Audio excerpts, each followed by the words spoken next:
Magician shadow আমাদের মধ্যে উপস্থিত হয়েছেন। আমরা সবাই হাততালি দিয়ে তাকে আমরা অভিনন্দন জানাবো।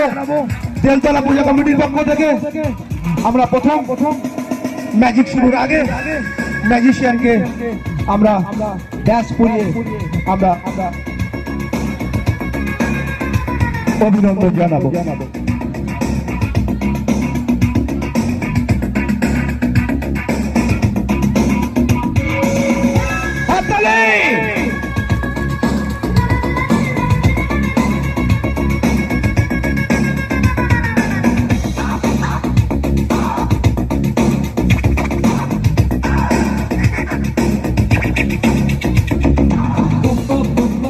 হাততালি